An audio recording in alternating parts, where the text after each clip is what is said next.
فلا أقسم بمواقع النجوم.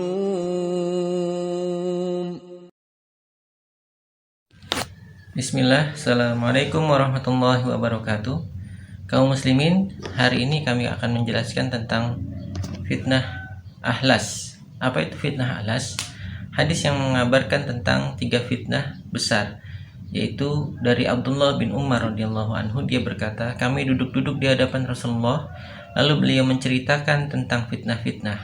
Bahkan beliau sangat sering menceritakannya, sampai beliau menyebut-nyebut fitnah ahlas. Seseorang bertanya, wahai Rasulullah, apakah fitnah ahlas itu? Beliau bersabda, itu adalah melarikan diri dan perang. Kemudian fitnah sarra, asapnya muncul dari bawah kedua telapak kakiku. Seorang laki-laki dari kalangan ahlul baitku, keluargaku, dia mendakwakan dirinya bagian dari diriku, padahal dia bukan bagian dariku. Sesungguhnya kekasihku adalah orang-orang yang bertakwa. Kemudian orang-orang membaiat seseorang laki-laki sebagaimana pangkal paha pada tulang rusuk. Maksudnya goyah dan tidak teguh. Kemudian fitnah duhaima, besar dan bencana yang membabi buta. Tidak menyisakan seorang pun dari umat ini, kecuali fitnah ini menamparnya dengan sebenar-benarnya tamparan. Ketika dikatakan fitnah ini sudah berlalu, kenyataannya fitnah terus saja berlangsung. Ketika itu seseorang memasuki waktu pagi sebagai orang yang beriman, tetapi memasuki waktu sore sudah menjadi orang kafir. Manusia menjadi 2 kelompok. Kelompok iman yang tiada kemunafikan padanya dan kelompok munafik yang tiada iman padanya.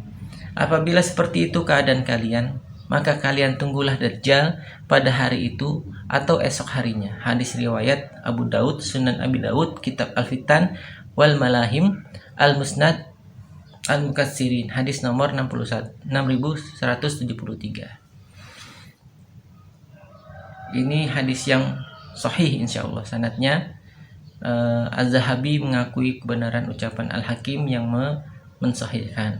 Singkatnya, menurut interpretasi kami, hadis mengenai fitnah-fitnah besar ini berkorelasi erat dengan hadis umur umat Islam yang menjelaskan bahwa umat Islam akan melalui 5 babak. Masa kenabian akan datang di tengah-tengah kalian dan akan berlangsung dengan kehendak Allah. Kemudian dia akan mencabut masa kenabian itu jika dia berkehendak untuk mencabutnya. Kemudian akan muncul masa khilafah dengan minhaj an-nubuwah, tuntunan Nabi, dan akan terus berlangsung sampai Allah berkehendak untuk mencabutnya. Kemudian datanglah masa para raja yang hanya menyengsarakan rakyat dan akan terus berlangsung hingga Allah menghendaki untuk mencabutnya. Kemudian muncul lagi penguasa diktator dan akan terus berlangsung sampai Allah menghendaki untuk menghabisi masanya. Kemudian akan muncul lagi sebuah kekhilafahan yang didirikan dengan petunjuk Nabi. Hadis riwayat Ahmad, Musnad Al-Kufiyyin, hadis nomor 18436, Al-Musnad. Menurut hadis di atas, masa yang akan dilalui umat Islam berdasarkan pergantian pemimpin dan pola kepemimpinan adalah: 1. Masa kenabian langsung dipimpin oleh Rasulullah Shallallahu Alaihi Wasallam. 2. Masa Khulafaur Rasyidin, ketiga kekhilafahan di tangan sahabat Abu Bakar, Umar bin Khattab, Utsman bin Affan, Ali bin Abi Thalib, dan Hasan bin Ali radhiyallahu anhum. Kemudian masa Mulkan Adhan, yaitu masa penguasa Islam yang zalim, yang mewariskan kekuasaan pada garis keturunan mereka. Kepemimpinan tidak sesuai minhaj an-nubuwah. 4. Masa Mulkan Jabarian, yaitu masa penguasa diktator yang menggigit atau memaksa manusia dengan hukum kafir, hukum-hukum buatan manusia selain hukum Allah.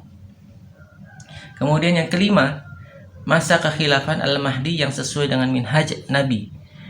Kemudian datang fitnah-fitnah besar sejalan dengan pergantian pola politik dan pola kepemimpinan dari 5 babak yang dilalui.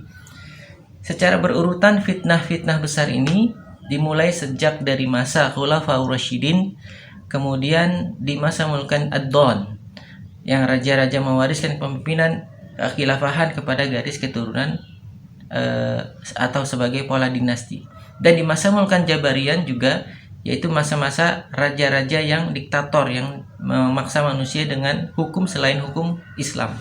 Berikut penjelasannya sesuai dengan urutan. Fitnah Ahlas terjadi semenjak terbunuhnya Khalifah Umar bin Khattab, pembunuhan berturut-turut para khalifah sampai fitnah terbunuhnya Husain bin Ali radhiyallahu anhu. Di masa tersebut kaum muslimin terpecah dan saling berperang, sedangkan aktor intelektual masih melarikan diri dari jeratan hukum.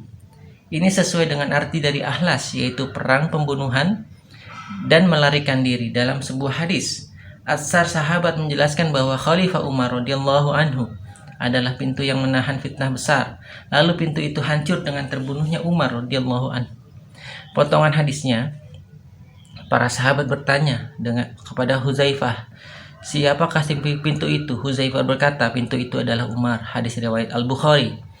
Fitnah ahlas ini imbasnya masih bisa dirasakan sampai sekarang. Dengan munculnya firqah sesat Syiah, Mu'tazilah, dan Khawarij. Kemudian, secara umum kemapanan atau kestabilan persatuan seluruh kaum muslimin setelah fitnah ini kembali bisa dibina pada masa kekhalifahan Bani Umayyah. Setelah masa Yazid, kaum muslimin kembali terpecah sehingga kemudian dapat disatukan kembali dengan dibaiatnya Khalifah Abdul Malik bin Marwan.